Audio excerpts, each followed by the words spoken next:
Keisha, and I am here with last week's Real Housewives of Salt Lake City Season 6 Episode 8 review. I told you guys that I'm going to catch up on all of the videos that I missed last week because I was having internet issues. But let's get into last week's review. So we see Bronwyn wake up on the deck of the boat because she and Britani aren't good and she refused to sleep in the same room as her. You crazy. Ain't no way in hell I would be sitting out there on no dang on deck of no boat. Birds can come out and boo-boo on me, and she said it started raining at some point. Girl, Britani would have had to scoot the over and shut the hell up. I would not have cared, okay?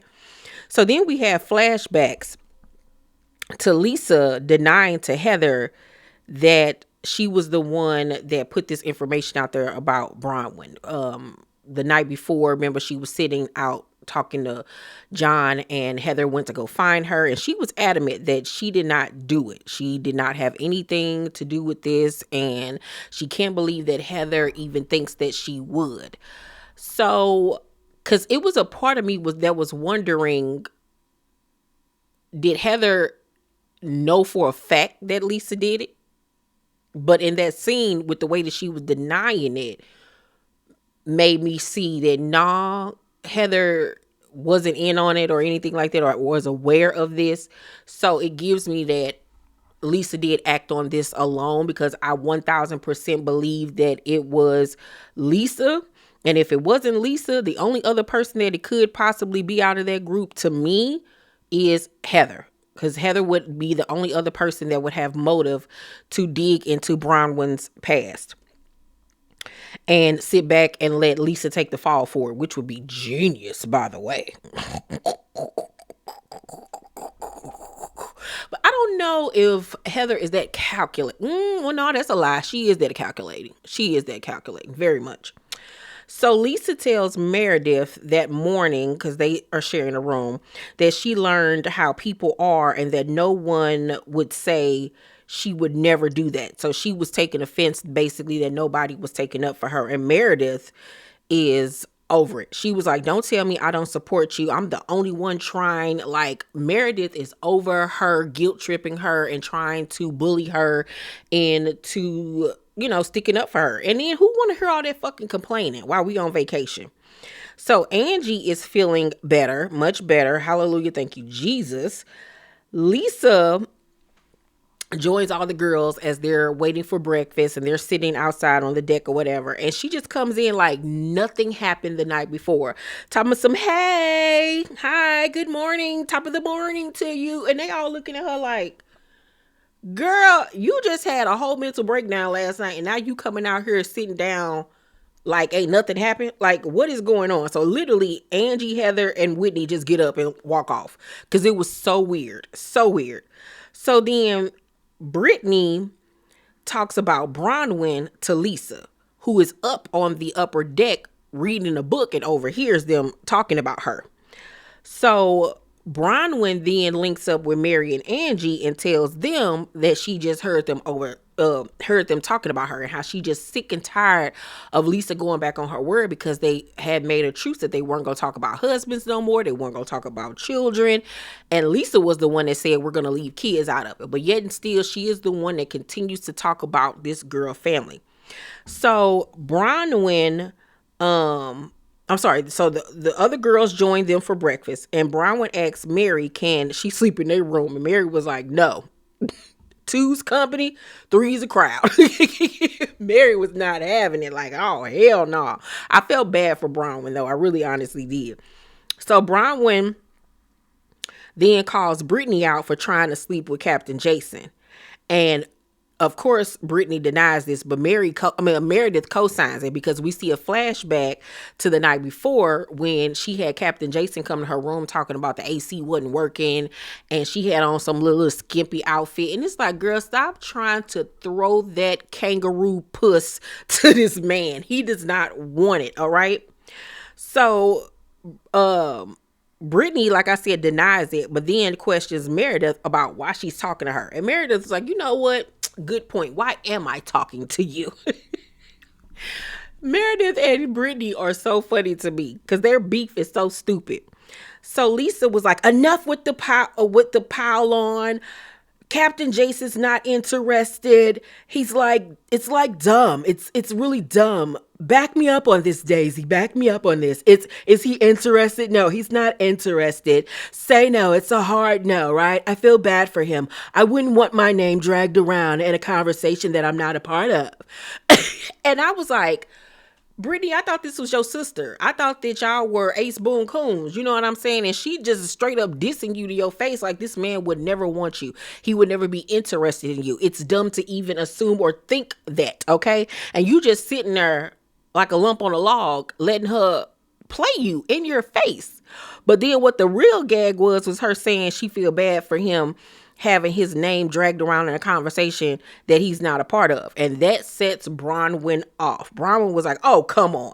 I can't even sit on the deck without hearing you and Brittany talk ish about me, calling me a snake and bringing up my daughter's grandparents again. Stop talking about my effing child. And Bronwyn stand up. Bronwyn was clocking in the hood Bronwyn, okay? Bronwyn had clocked back to teen pregnancy Bronwyn with no help getting evicted Bronwyn. You know what I'm saying? And Lisa, you could tell, kind of was like, oh my God, like she might hit me for real. Let me simmer down. So Lisa was like, I don't want to say anything about anyone's kids. I really try hard to do the right thing. And it's like, girl, no, you don't. You are the devil incarnate. So Angie jump in because Angie is feeling good. Okay. She got her vitamin C, honey. She was like, bullshit. She was like, just the other day, you covered your face with your hair and said Todd was making out with one of my hot friends while farting the whole time.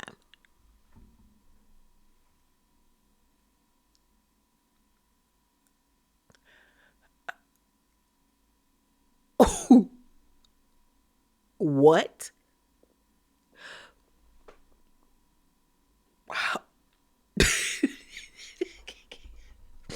First of all, I can't imagine Todd making out with anybody, first of all. Like, Todd don't even look like sex is his thing, okay? Todd just looks like an old grumpy man, that man that's mad at everything. He looked like he's turned off and annoyed by every possible thing imaginable. I don't see him having a charming, romantic, schmexual bone in his body, okay? Now, the farting, I can see that. But him making out in public with somebody, he would seem like the type that would think that was so classless, okay? So I don't know how I feel about that one. But we know he's cheated in the past, so I ain't gonna put nothing past him. But Brahma was like, did you say he made out with one of your friends? And Lisa was like, it's one of it. She was like, it wasn't one of my friends. Because, baby, she was scared of Bronwyn. She was scared that Bronwyn was going to knock the shit out of her. So Bronwyn was like, you're dead to me, okay? Don't speak about my family again. For you. So Mary in her confession are going to say, if someone told me my husband was making out with someone and farting, I don't know which one I would be more devastated about. And what's wrong with his intestines? Why is he farting? Oh, my God. I'm with you, Mary. I don't know which one I would be more embarrassed about either because it's so nasty. But I could just see that man having the worst gas imaginable, okay? So Lisa says to Meredith, don't ever tell anything to her, talking about Angie. And Andrew's like, no, don't say horrible ish about your friends. That's the lesson, ma'am. Like, not, don't tell me nothing. It's about, hey, stop talking about people. Duh, Lisa. Like, Lisa is such a character because it's like she's smart and dumb at the same time. Like, she lives on planet Lisa where nothing really makes sense for real. So Bronwyn goes to her room and she's crying. And I was like, damn, I feel so bad for her because she going through it. You know, you got the news out there about this alleged, fraud case. The world talking about that. Now you got rumors going around that your husband was making out with somebody else. Like, I felt so bad for her. I really honestly did. But she decides that she's not going to let Lisa win. And how she's going to do that? By having fun. That is the best form of revenge for a bitch like Lisa, to be unbothered. Okay? So they go to the beach. And Angie tells Bronwyn that she feels bad about not supporting her like she should have. And I think that right here is the form of their friendship moving forward. Because I think now they're like a little 3-man group. Her, Mary, and Bronwyn. So, she was like, thank you or whatever. And it was really nice of her to say that, because Bronwyn did need help. She did need backup. So Lisa then is sitting on the beach, and she decides to talk to Mary, of all people, about what's going on with her and Meredith. Now, shit is bad when Lisa is going to Mary for advice. You know what I'm saying? That's how bad she is in her placement with the group. That tells you everything you need to know. So she tells Mary that she talked to Meredith about how it bothers her, how she hasn't said that she would never talk to the blogs. Well, ma'am, she's never going to say that because she knows that you would do that. Now, I can give Meredith her props on keeping it real and keeping it funky. I'm not going to sit up here and lie for you now, because we all know you would, bitch, okay? So Meredith comes over as they're talking, and Lisa tells her, that, yeah, we was talking about what was said earlier. So Meredith was like, I just think it's wild that everyone is so interested how we engage with each other, but whatever. And I was like, well, no. It's not about everybody being interested in how y'all engage with one another. She brought it to Mary, okay? Mary didn't bring this up to her, but I think that the general consensus of y'all friendship is that it's all for TV. It's all for a show. After everything that y'all went through, there's no way you're going to make us, the viewers, believe that y'all have just forgave and forgotten and everything is just peaches and creams. No. If this show got canceled tomorrow, you and Lisa would not talk to each other ever again in life. Because Meredith is the type that she is never going to forget. And she is never going to fully forgive you. And vice versa. Like, y'all don't fuck with each other for real, for real. That's why it's no problem for Lisa to threaten her if she doesn't do what she wants her to do. Like, come on. So Mary was like, it's not wild. It's just bizarre. So Mary in her confessional says, lately, I don't feel that Meredith sticks up for Lisa. And if she's truly her friend, then she should probably speak up and help her out. I don't agree with that. And normally I see where Mary's coming from, but in this instance, I don't, because of all the things that they have gone through in the past. I don't think that Meredith is obligated to stick up for her. I think that she's done enough. I think that she's done quite enough for where they are at in their friendship. And I don't believe in, even with my close best friends, I don't believe in sticking up for them in areas where I know that they're wrong. I just simply don't. If you're wrong, you're wrong, you're wrong. And I'm not going to sit up there and co-sign you and support you. And I know damn well you wrong. So I don't agree with that one at all. So Lisa was like, I think I do a pretty good job of sticking up for myself, but sometimes I would like a tap in. And Meredith says, I will support you if I agree with you, but if I don't, I'm not going to. I do support you. And if you guys want to go with the narrative again, go ahead. It's enough. I'm done with the conversation. And I got to admit that I'm with Meredith on this. Like, girl, what more you want me to do? Pussy pop on the handstand? Like, I have supported you as much as I possibly can. Okay? It's literally like, it ain't my fault. Did I do that? It ain't my fault. Like, it's not her fault that you have put yourself in this predicament. You are to blame for this. So Lisa was like, I don't know why you're getting so upset. I'm a good friend to you. Are you really? No, you're not. So Meredith was like, because I'm tired of everyone in this group accusing me of not supporting you when that's all I effing do. And Mary was like, she's telling you there's an issue in your friendship. She just doesn't feel you stick up for her. That's how she feels. I mean, you have to respect her feelings. Yeah, that's her feelings. Valid. That's how she feels. But if I don't feel the same way, I don't have to agree with her I can validate what she's saying. That's your feelings and emotions, but I don't have to just automatically say that I'm wrong.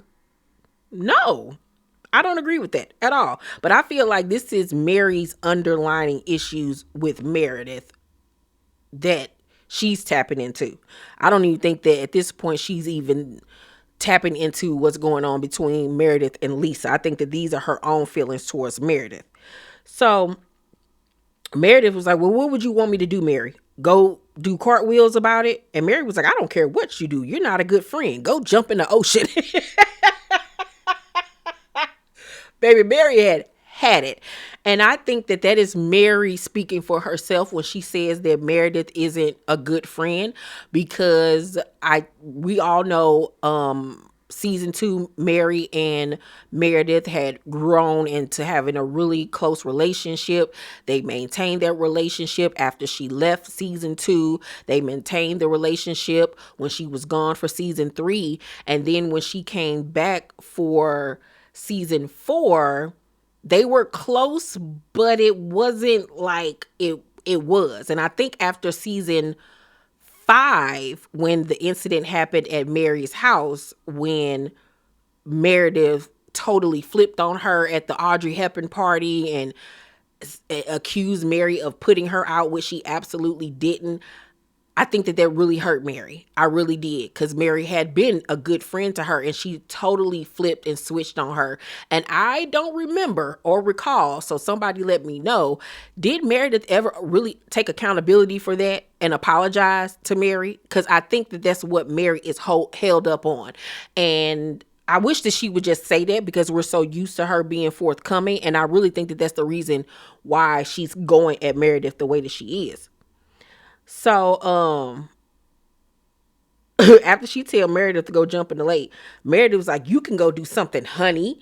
And Mary was like, I think you're boring. Go find a good story, okay? You can tell, because right now you're a snooze. Basically telling her, go find you a good storyline, because right about now you ain't bringing much of nothing. Now, the mid-season trailer came out today and it looks awesome, okay? And it seems like in the second half of the season, she's going to take Mary's advice, because we're seeing more of Meredith stepping it up. So Meredith gets up and walks away after that, because I think that everybody knows not to go up against Mary, because you're going to pretty much lose in an argument. I think that the only person that can really hang with Mary in an argument somewhat is Lisa. So, Heather and Bronwyn and Whitney are snorkeling and swimming in the ocean and everything. And Heather says that she never realized she could have so much fun with Bronwyn, because she was dedicated at being annoyed by her. And I was like, finally, you admitted it, that you have been a biz naive towards this lady for absolutely no reason. No reason at all. And that's why I don't put it past her to have been the one that went and dug up this information on Bronwyn. So Lisa says that she will never bring up Todd. Oh, I'm sorry, I skipped a part. Bronwyn and Angie dress up, child, in these costumes, and it was so funny, because Angie ended up slamming her hand in the door. They couldn't even get it done right, but they were having so much fun with each other. Mary was in the background just laughing. I really love this trio, and I hope that they stay together. So it's zombie night for dinner. Everybody's dressed up, and it's asked who called home. And Bronwyn says that she called home and she talked to Todd and Gwen and told them everything that was going on. And I was like, now, didn't this man tell you don't come calling him crying because he told you what the hell was going to happen? You so damn hard-headed, because I look at the situation where Bronwyn and Todd, like, he's already told you he don't want to hear this shit, because he told you not to go on a trip in the first place. So it's like you're a glutton for punishment. Why call him complaining and crying about the situation when you know he's not going to give you any empathy? All he's going to do is say, I told you so. So what you want me to do? So some of this stuff you got to really look at Bronwyn and be like, you brought it on yourself, because it's just common sense stuff. So if he hurt your feelings, you brought it on you. Okay? So the ladies is kind of looking at each other like, ooh, she told Todd, Lisa, you in trouble. So Lisa says that she will never bring up Todd or Gwen again. Do I believe that? Absolutely not. So then Brittany suddenly feels sick and goes and throws up on the side of the boat, but then comes back and immediately starts drinking. And Meredith calls this out. And Brittany says that once again, why are you talking to me? Why are you monitoring everything that I'm doing? Like, you don't like me. Like, worry about what I saw on TikTok, which was that Seth has a mistress. And that sends Meredith into oblivion, okay? Meredith denies this and says that Brittany is jealous and can't keep a man, and she goes in on Brittany. Child, Brittany didn't stand a chance, honey. I was cracking up, okay? Because Meredith hates that lady to the 10th degree. And then it went off.